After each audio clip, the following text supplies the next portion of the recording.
না কোনো পেঁয়াজ, না মরিচ, শুধুমাত্র কিছু উপকরণ দিয়ে কই মাছের এই পাতলা ঝোল। এটা আমার ভীষণ পছন্দের। আমি নিজেও রান্না করি, কিন্তু এখন যেহেতু মা এসেছে গতকালকে, তাই মাকে দিয়েই রান্না করালাম।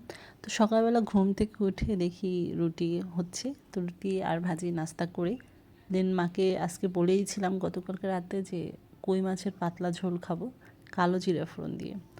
তাই কই মাছ ভেজানো হয়ে গিয়েছিল, কই মাছ ভালো করে ধুয়ে নিয়েছে। এখন হলো হলুদ আর লবণ দিয়ে ভালো করে মেখে নেবে। এরকম সাধারণ ঝোল আমার মাঝে মাঝে ভালো লাগে। সবজি দিয়ে তো সবসময় আমাদের ঝোল খাওয়া হয়, আমি নিজেও রান্না করি অনেক সবজি দিয়ে। তো এরকম শুধু মাছের ঝোল যখন খাওয়া হয় তখন অনেক অনেক বেশি মজা লাগে। তারপর মাছগুলো একে একে ভালো করে ভেজে নিতে হবে। মাছগুলো লালচে লালচে করে ভাজলে ভালো, তবে একটু কম ভাজলেও সমস্যা নেই।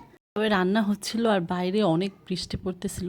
আপনাদের ওখানে কাদের কাদের বৃষ্টি হচ্ছে? আমাদের কিন্তু এখানে আজকে সকাল থেকে বৃষ্টি এবং সারাদিনই বৃষ্টি ছিল। এমনকি যখন আমি ভয়েস দিচ্ছি তখনও কিন্তু বৃষ্টি হচ্ছে বাইরে। মা যখন আসে তখন দেখা যাচ্ছে যে আমি তেমন একটা দুপুরে রান্না অনেক সময় করি, অনেক সময় করি না।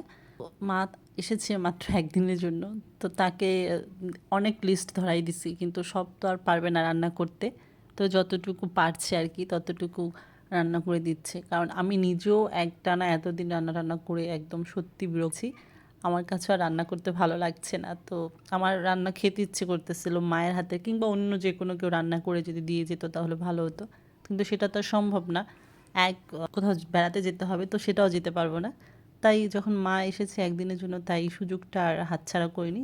মাকে বলেছি এটা খাবো সেটা খাবো। তারপর সব রকম মশলা, এটা তো কালো জিরে দিয়ে ফোড়ন, সেই জন্য কালো জিরে দিয়ে দিয়েছে বেশি করে। আর আগে থেকে গুঁড়ো মশলা ভিজিয়ে রেখেছিল, সেগুলো দিয়ে এই যে কষিয়ে নিয়েছে। আর রান্না করেছিল বাইম মাছ, একদম পেঁয়াজ দিয়ে ভুনা করেছিল মা। তো মায়ের হাতের আসলে মাছ বেশি মজা খেতে। তো যখন মশলা একদম গেছে তার ভিতরে দিয়ে দিতে হবে কই মাছ, আগে থেকে ভেজে রাখা কই মাছগুলো।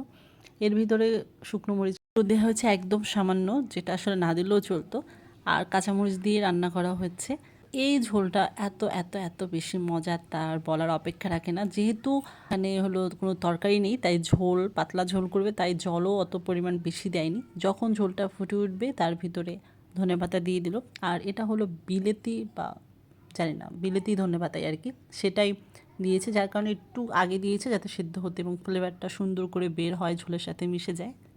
আমি জানি আপনারা আরও অনেক সুন্দর সুন্দর ওয়েতে মাছের ঝোল রান্না করেন, কিন্তু আমার কাছে না এরকম সাধারণ ঝোল বা সাধারণ তরকারি খেতে বেশি ভালো লাগে, আর তা যদি মায়ের হাতে হয় তাহলে তো কোনো কথাই নেই।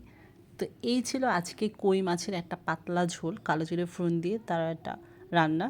আমি জানি না আপনাদের কেমন লেগেছে, কিন্তু আসলে রেসিপিটা বা তরকারিটা খেতে খুবই মজা। তো সবাই ভালো থাকবেন, বাই বাই, টাটা।